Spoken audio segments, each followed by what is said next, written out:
हंसी जब से देखा मैंने तुझको मुझको शायरी आ गई।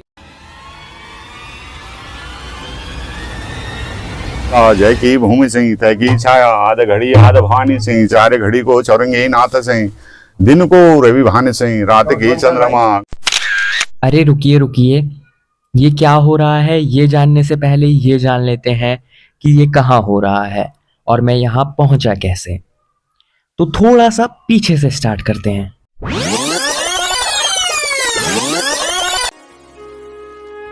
उत्तराखंड के अल्मोड़ा जनपद की सल्ट विधानसभा का एक छोटा सा गांव है सिलकोट, मेरा गांव, जहां मेरा असली घर है, जहां मेरे कुल देवताओं का निवास है, जहां मेरे आमा बुबू रहते हैं, जहां मेरे खेत हैं और जहां मेरा बचपन बीता है।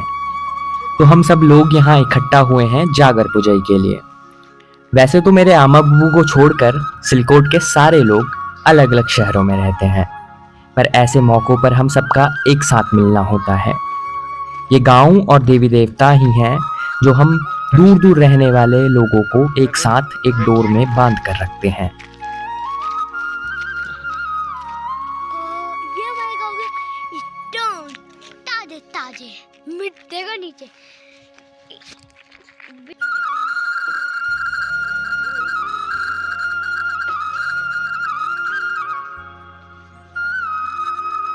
इनसे मिलिए, ये है मेरे बुबू। बाहर से तो बहुत सख्त दिखते हैं पर अंदर से बहुत भावुक और नरम है। इतनी उम्र होने के बाद भी मेरे बुबू गांव में हल चलाते हैं, घास काटते हैं और बहुत सारा मेहनत का काम करते हैं। मैंने तो बचपन से आज तक अपने बुबू को इतना ही ताकतवर और चुस्त देखा है।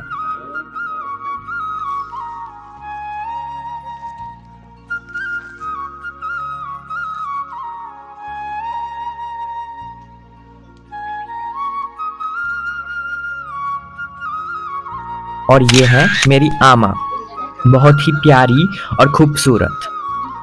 मैंने अपने बचपन का एक अहम हिस्सा अपनी आमा के साथ ही बिताया है। मेरी आमा को बातों का बहुत शौक है। हमारे गढ़वाल कुमाऊं और घर बार के बारे में बहुत सी बातें मेरी आमा ने ही मुझे बताई हैं। मेरी आमा भी बहुत काम करती हैं। हमारे ज़्यादातर खेत तो सड़क आने की वजह से कट गए, मगर जिन बचे कुछ खेतों में फसल हो रही है वो मेरी आमा और बुबू की ही देन है।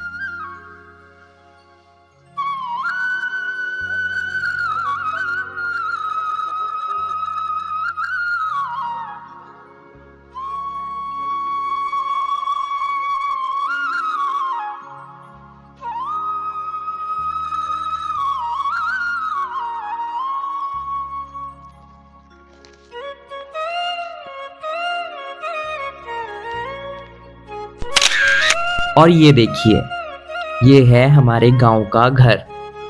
इसी घर के आंगन में मैंने रेंगते रेंगते चलना और दौड़ना सीखा है। यहाँ के पत्थर पत्थर ने मुझे बड़ा होते हुए देखा है, न केवल शारीरिक रूप से अपितु मानसिक रूप से भी। आज भले ही मैं इस घर में नहीं रहता, पर मेरे मन में इस घर की कुछ धुंधली और कुछ स्पष्ट यादें हमेशा से हैं।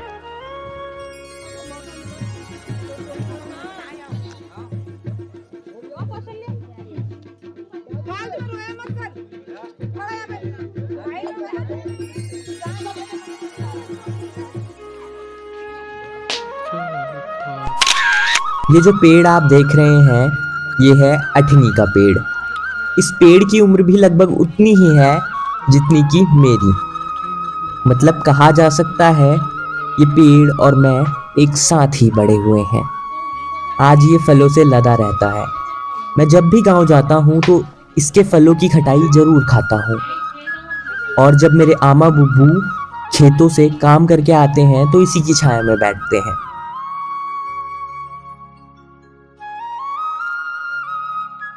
ये है हमारा चूल्हा।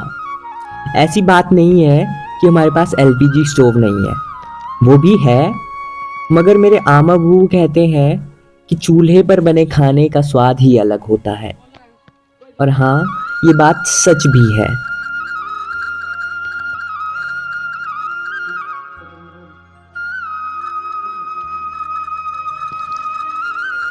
और अब इनसे मिलिए। सिलकोट में मेरे आमा बुबू के साथ साथ ये भी रहते हैं। ये है चन्नी, शरीर से डिलडॉल और बहुत ही खूबसूरत। इसी की बदौलत हमें घर का दूध, दही और घी नसीब हो पाता है।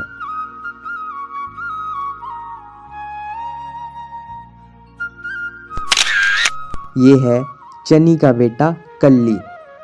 ये मुझे ढंग से जानता नहीं है, इसलिए कभी कभी मारने को आता है। और ये है हमारे बैल, एक का नाम है गोरिया और दूसरे का नाम है बहादुर। इन्हीं से मेरे बुबू खेतों में हल चलाते हैं।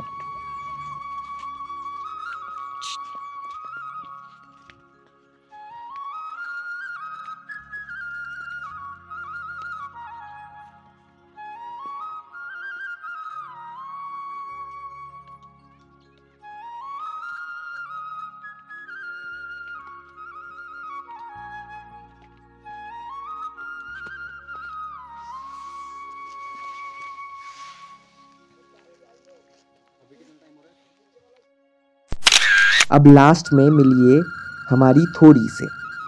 इसका नाम है लाटी। ये बस 20 दिन की है और बहुत ही प्यारी है। इसकी आंखें भी बहुत खूबसूरत हैं। मैंने बहुत सारे लोगों के मुंह से ये सुना है कि गांव में हमने बैल पाले हैं, गाय पाली है, भैंस पाली है, वगैरह वगैरह। पर मेरे हिसाब से तो हम इन्हें नहीं पालते, ये हमें पालते हैं, क्योंकि गांव की सारी व्यवस्था इन्हीं पर तो टिकी हुई है।